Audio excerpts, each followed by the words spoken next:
constant vectors. A vector is said to be constant if both its magnitude and direction are fixed. अगर इसका magnitude और direction दोनों fixed हैं, do not change, तो आप उस वेक्टर को क्या कहोगे, वो वेक्टर क्या बन जाएगा, एक कांस्टेंट वेक्टर बन जाएगा। एग्जांपल के लिए देखते हैं कांस्टेंट वेक्टर कौन से होते हैं जी। तो मान लेते हैं यहाँ पर आपके पास एक एफ वेक्टर है, that is 3i cap plus 3j cap minus 4k cap, ठीक है जी। तो अभी इसका मैग्नीट्यूड निकालते हैं सबसे पहले। तो एफ वेक्टर का मैग्नीट्यूड कितना आएगा आपके पास, under root 9 plus 9 plus 16, it means under root 34 आ गया आपके पास, ठीक है। तो आपको ये पता लग गया कि इसका मैग्नीट्यूड जो है वो क्या है जी, कांस्टेंट है अंडर रूट 34। और आपको ये भी पता लग गया 3,3,-4 पोजीशन वेक्टर के अकॉर्डिंग ये क्या है जी, इसकी डायरेक्शन भी जो है वो भी कांस्टेंट है, चेंज नहीं हो रही। तो ये वेक्टर कौन सा हो गया आपके पास, ये वेक्टर हो गया कांस्टेंट वेक्टर, ठीक है स्टूडेंट्स। तो दूसरे नंबर पर हम देखते हैं यहाँ पर एक और वेक्टर ले लीजिए। एफ वेक्टर आपके पास है जी 2ti cap plus 3tj cap plus 4tk cap.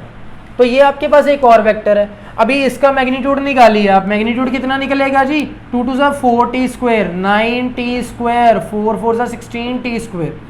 तो यहाँ पर कितना आ गया, 9 4 13। तो स्टूडेंट यहाँ पर कितना आ गया जी, अंडर रूट में आपके पास 29t। इट मीन्स t की वैल्यू जब आप यहाँ पर पुट करते हो तो एफ वेक्टर मैग्नीट्यूड की वैल्यू चेंज होगी यहाँ पर, क्योंकि एफ वेक्टर किसका फंक्शन आ गया, t की फॉर्म में। जैसे जैसे t की वैल्यू चेंज होगी वैसे वैसे एफ वेक्टर मॉड की वैल्यू चेंज होगी यहाँ पर। इट मीन्स ये कांस्टेंट वेक्टर जो है वो क्या है, नहीं है कांस्टेंट वेक्टर ये, क्योंकि इसका मैग्नीट्यूड जो है वो फिक्स्ड नहीं है, ठीक है जी। तो ये आपके पास क्या हो गए, कांस्टेंट वेक्टर्स। दूसरे नंबर पर डेरिवेटिव, एक ये चीज पॉइंट बहुत इंपॉर्टेंट है जी, derivative of constant vectors is zero.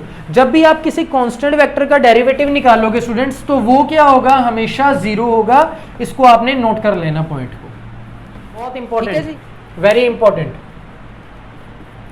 Note है आपके पास। फर्स्ट नोट देखिए, if vector F vector is constant, already अभी हमने की है। कहते हैं अगर एफ वेक्टर कांस्टेंट है तो इस एफ वेक्टर का, जो एफ वेक्टर का डेरिवेटिव है वो क्या होगा, जीरो होगा आपके पास। देख लीजिए, if F vector is constant then D F by D T is equal to zero, तो इसका डेरिवेटिव हमेशा जीरो होगा। पहला पॉइंट बहुत इंपॉर्टेंट है, नोट कर लो।